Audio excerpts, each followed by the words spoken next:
Part 1. Listening. Ielts practice. Questions 1 to 5. You will hear a telephone conversation about voluntary work. You should answer the questions as you listen because you will not hear the recording a second time. First, you have some time to look at questions 1 to 5.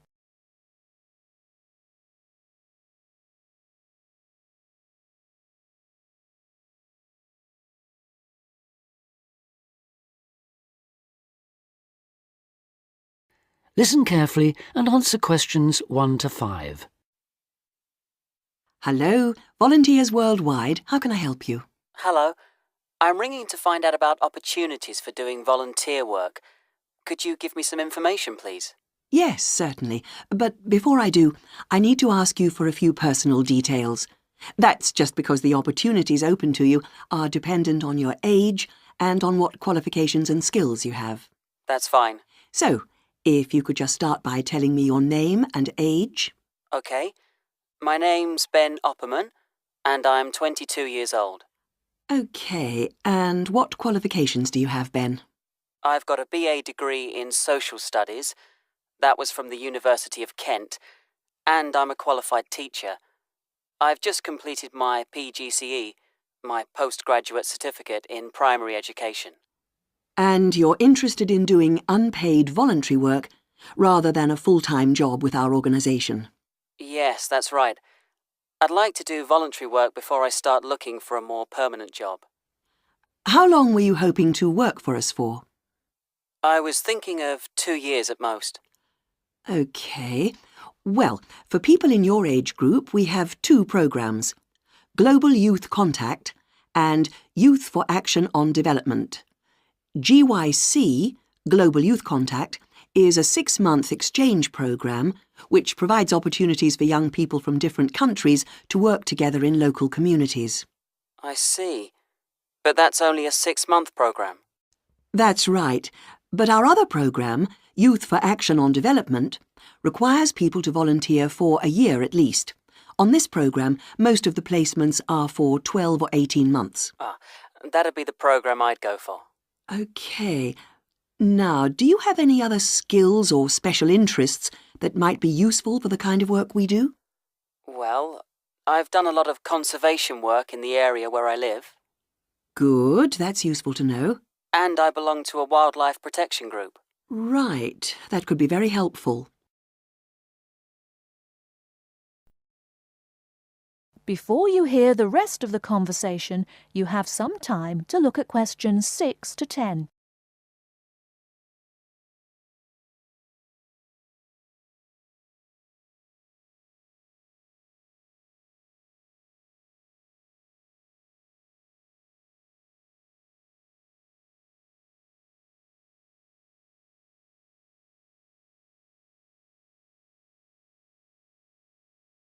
Now listen and answer questions 6 to 10. Do you have any questions you'd like to ask me? Yes. Could you tell me what sort of placements are available? Well, all our placements are related to the 4 main areas that we work in. That's education, health, social participation and employment. Education sounds like the obvious choice for me. And if I wanted to go ahead and apply to work on a programme like this, what do I have to do? OK, well, our selection procedure is quite a lengthy process, I'm afraid. It can take up to 9 months. We get many more applicants than we have placements for, so we need to make sure that we get the best people for the kind of work we do. It's very important to realise that voluntary work like this is not an easy option.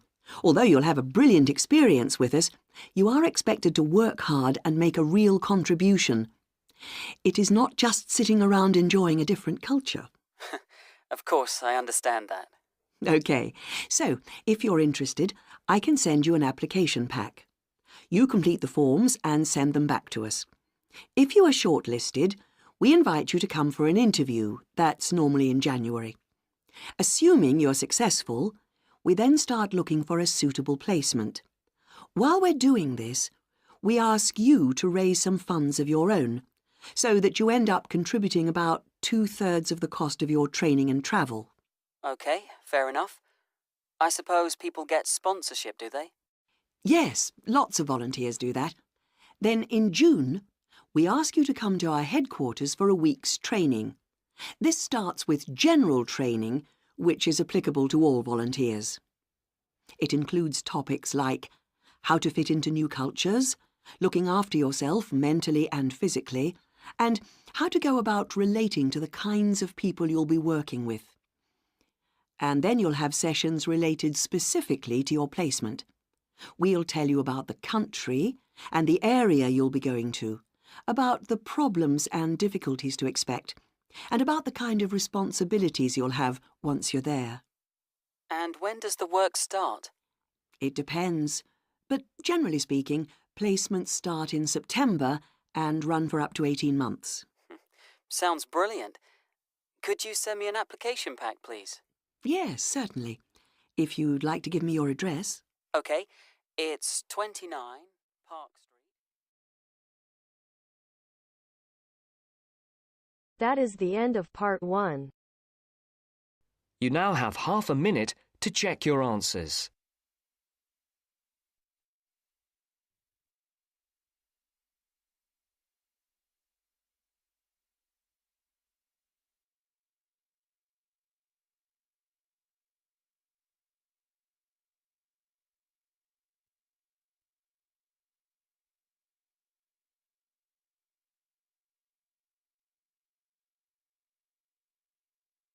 Now turns to part 2. Part 2. Tom and Barbara are talking about markets in London. Barbara has a market list, and she wants to find out more details about them. Listen to the conversation and complete the market list. First, you have some time to look at questions 11 to 17.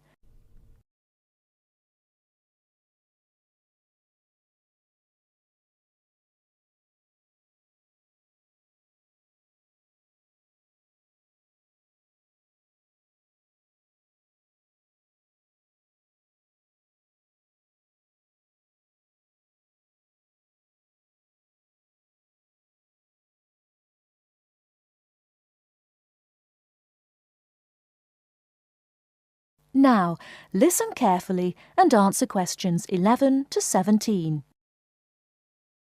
Hi Barbara, what will you do this weekend? Well, I'd like to do some shopping, but I have no idea where to go. I've only been here a few days. I was told London is an expensive place to live. Yes, but that's not completely true. London can be an expensive place to live, but if you shop in the right places, you can live relatively cheaply. Is that true? Could you tell me something about the shops? All right.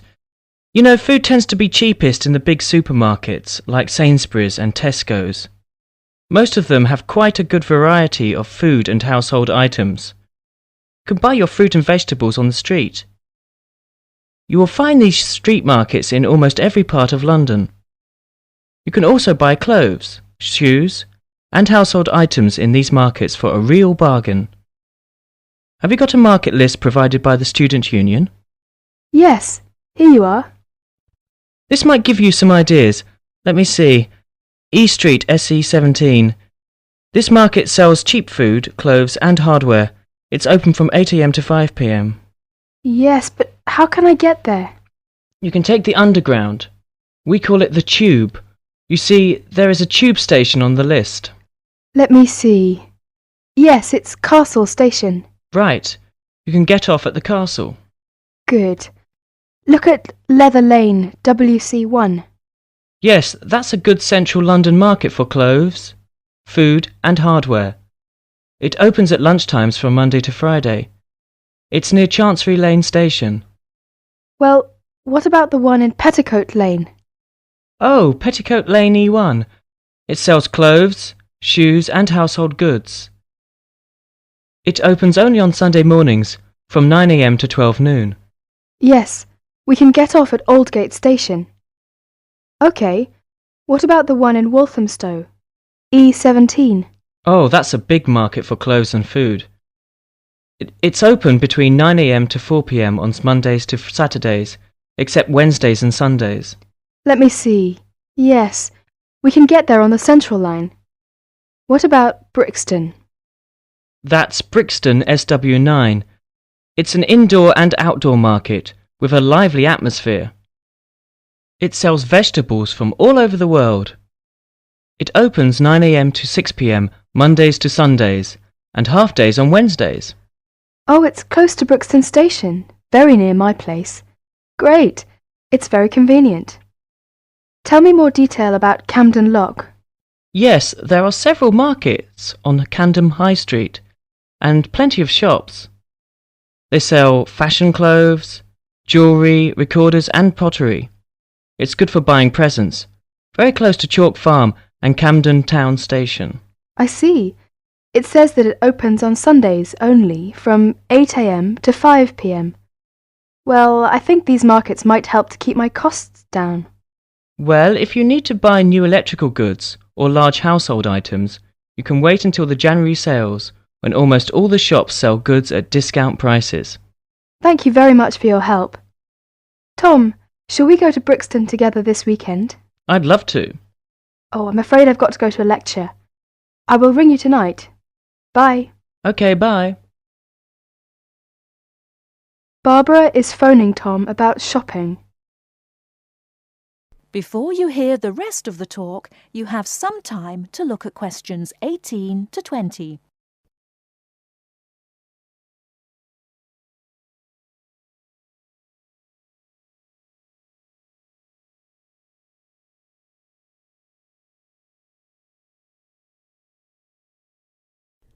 Now listen and answer questions 18 to 20.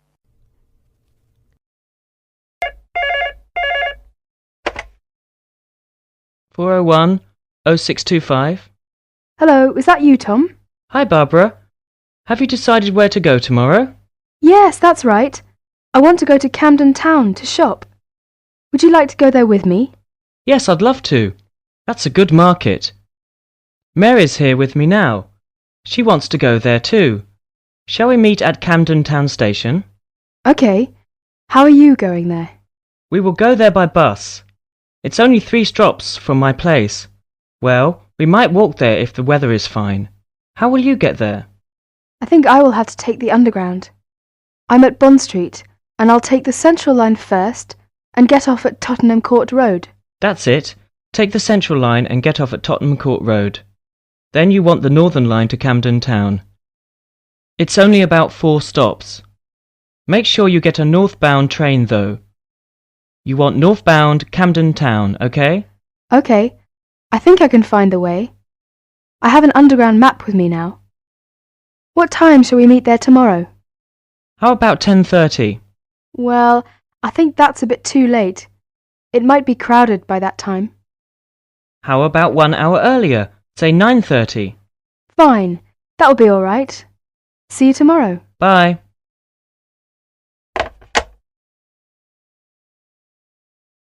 That is the end of part 2. You now have half a minute to check your answers.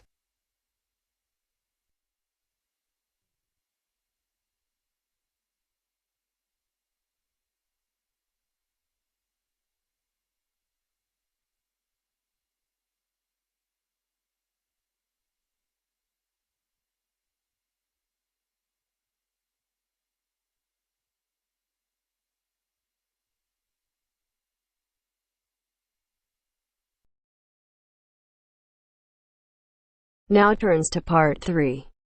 Part 3. You will hear 2 teachers talking about the work experience program for their students. First, you have some time to look at questions 21 to 25.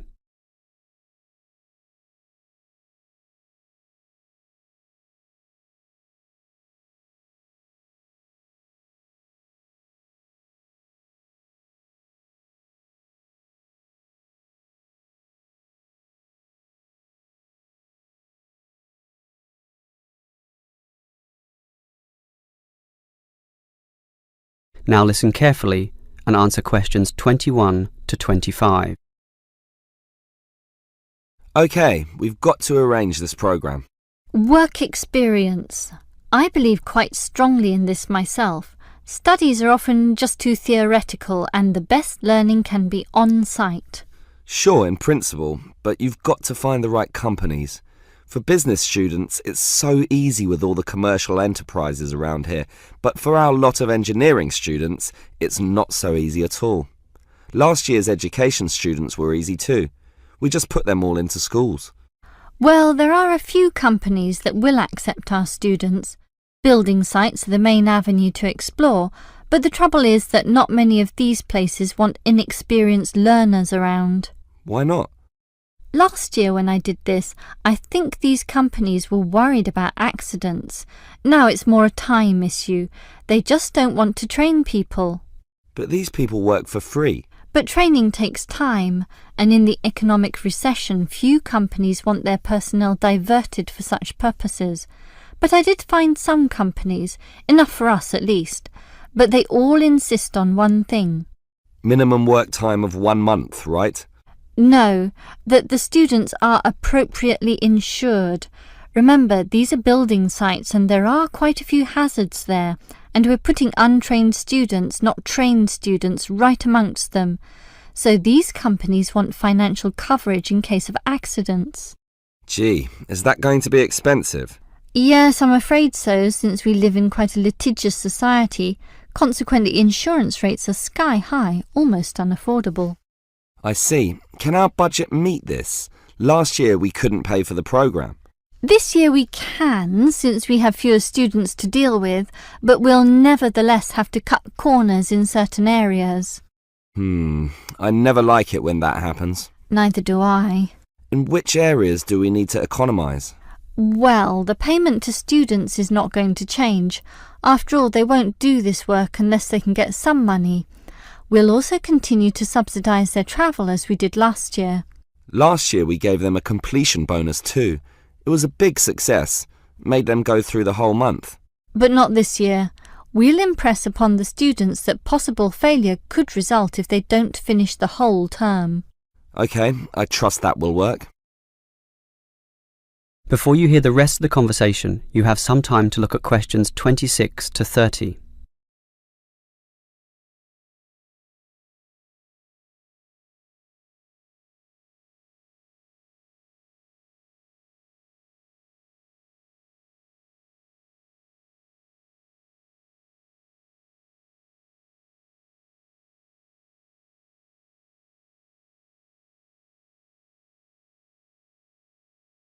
Now listen and answer questions 26 to 30. The most important issue for me about this work experience programme is which companies are getting involved, and that was your job. What companies did you find? Right, 4 companies are prepared to help out. Hepplewhite Distilleries, AJ & Sons Engineering, Johnson Demolition, and Sansoni Security. How many students can they take? Hepplewhite can take 5, no 6. 6? Sorry, 5. It's limited at the moment by the winter, since beer drinking is lower around this time. As for AJ & Sons, that would be 7. Last year it was 17. Not this year, I'm afraid. The other 2 places are 6 and 6, which makes up everyone, 24 of them. Right. What about starting dates? That's the problem. They cannot all start and finish on the same date, which makes this a little hard to dovetail with the academic semester. Hepplewhite can accept its cohort around August 15th. AJ are a little later, starting 5 days later, in fact. The 20th? Actually, the 21st is what they said. And the other 2? The demolition company can start earlier, the start of the month, the 1st, and the security firm will start 3 days later on the 4th. OK, that sounds good. And will all our students work for 1 month? Well, remember, it doesn't have to be a full month, but just long enough to meet syllabus requirements. So, how long is Hepplewhite going to use these students? They said 3 weeks, maybe 4 weeks if we want it. We want it. Tell them the longer option is necessary. Sure. I think they'll accept that. The students will probably buy some of their product, which will make the owners happy. As for the engineering company, it's giving 24 days. That's fine. And the demolition company? They're saying 2 weeks, 14 days. Impossible. The students can't complete their projects in such a short time. You'll have to be stronger. Tell them minimum 18 days. All right. The owner seems reasonable. He'll probably accommodate us if I throw in a few incentives. That leaves the security company, which is offering... Let me guess. 3 weeks, 21 days. Almost 22. Ha! I was close with my guess of 21. Just 1 day off.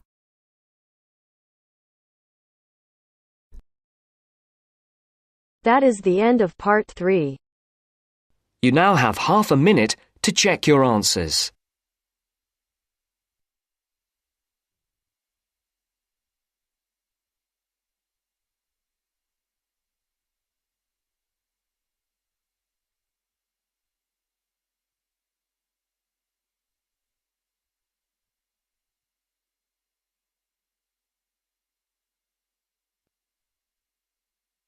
Now turns to part 4.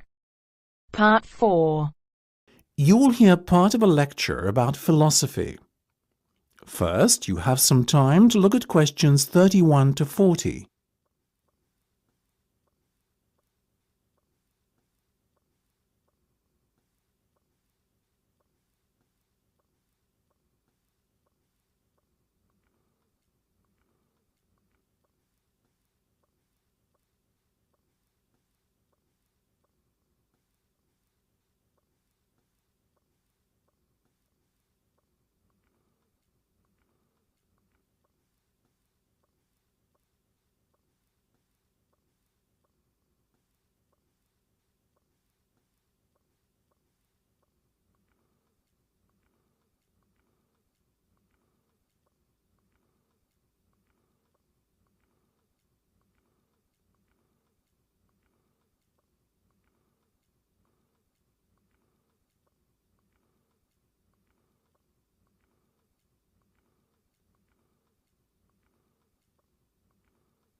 Now listen carefully and answer questions 31 to 40. Most of you, I hope, will be familiar with the name Socrates. The ancient Greek philosopher is perhaps one of the most admired people in history.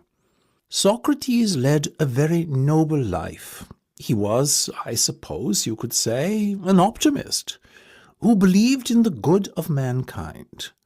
According to Socrates, human nature leads people to act correctly and in agreement with knowledge. Socrates believed that evil and wrong actions arise out of ignorance and is famously quoted as saying, "No man knowingly does evil." True to his personal beliefs, Socrates devoted his own life to seeking goodness and truth. Born in Athens, where he lived all his life, Socrates always dressed simply and was known for moderation in both eating and drinking. He brought his teachings to the masses, speaking regularly in public places such as the busy streets of Athens, especially in the area around its great marketplace. He had little regard for public opinion, and always conducted himself in accordance with his own set of rules. Socrates built up a reasonably large following of Athenians looking to learn from his seemingly endless wisdom. But he also had a good many enemies who mistrusted him on account of his unorthodox views on subjects such as religion. Socrates' enemies were what you would call the wrong type of enemy, being powerful and influential Athenians.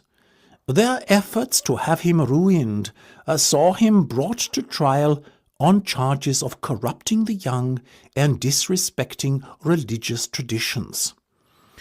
In the trial, Socrates defended himself, claiming that he had done nothing more sinister than enlighten people with a clearer knowledge of the truth, which is essential for the correct conduct of life. He made some remarks aimed at the ruling establishment, suggesting that those who are elected are not necessarily fit to govern effectively.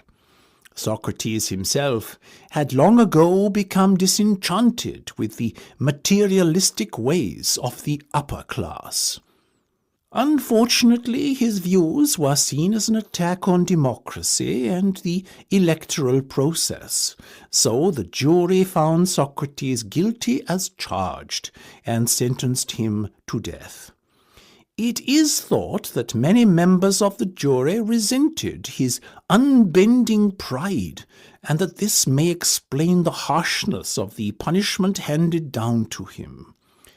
Despite being given several opportunities to escape prison, Socrates resisted, and carried out his sentence calmly by drinking a cup of hemlock poison. During his life, Socrates introduced the idea that there are a set of universal standards by which people should be judged. His method, known as the Socratic method, involved discussion between two or more people around some key term. In theory, those party to the discussion should all define the term in the same manner.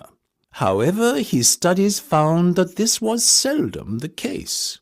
Socrates encouraged his followers to engage in such discussions with the goal of trying to proceed from less adequate definitions to more accurate definitions over time, the ultimate goal being a true and universal definition that could not be contradicted by anyone. This method tended to expose the ignorance of the Athenians of his day. It showed that many things that they assumed true were in fact false. Socrates also used irony to expose people's ignorance of key concepts. That is, he claimed to differ from others in recognizing that he himself was ignorant. His insistence on ignorance reminded other people of their own ignorance, but won him few friends in high places. That is the end of part 4. You now have half a minute to check your answers.